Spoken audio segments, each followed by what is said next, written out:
Sa pagkakaroon ng breakup ni Dominic Roque at Bea Alonso ay tila maraming mga rason ang lumabas at kung ano-ano nga ang nasabi sa social media.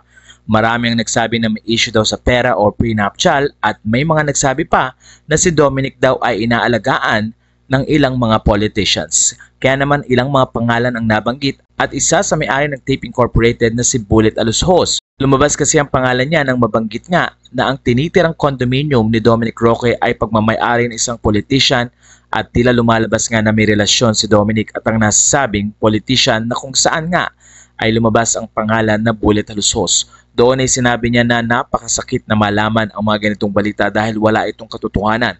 Ayon kay Bullet Alushos, si Dominic ay isang malapit na kaibigan na kung saan nga ay nagre-renta sa condominium na pagmamay-ari niya. Inamin ni Bullet na sa kanya ang condominium na tinitira ni Dominic Roque at nagre-renta nga ito at binabayaran siya ng 50,000 a month kasama ang responsibilidad ni Dominic Roque na ipaayos at i-maintain ang nasabing condominium. Ayon kay Bullet Alushos, pwedeng mag-single siya ng 100,000 pero dahil na rin kaibigan niya si Dominic Roque, 50,000 lamang ang sinisingle niya dito every month. Ayon kay Bullet, masakit malaman na pagbintangan siya bilang sugar daddy at ayon nga sa kanya hindi maganda ang mga write-up na ito.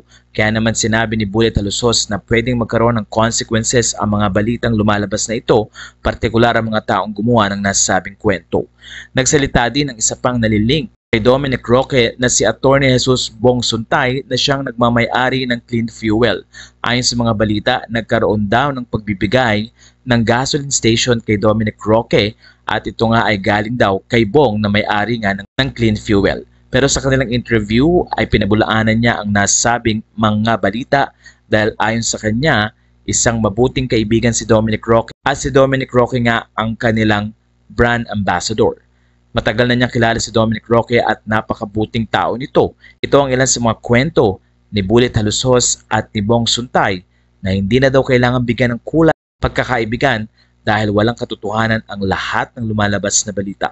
Sa puntong ito ay lalong humanga ang mga fans si Dominic Roque dahil mismong mga kaibigan niya ang nagpatunay na napakabuting tao ni Dominic.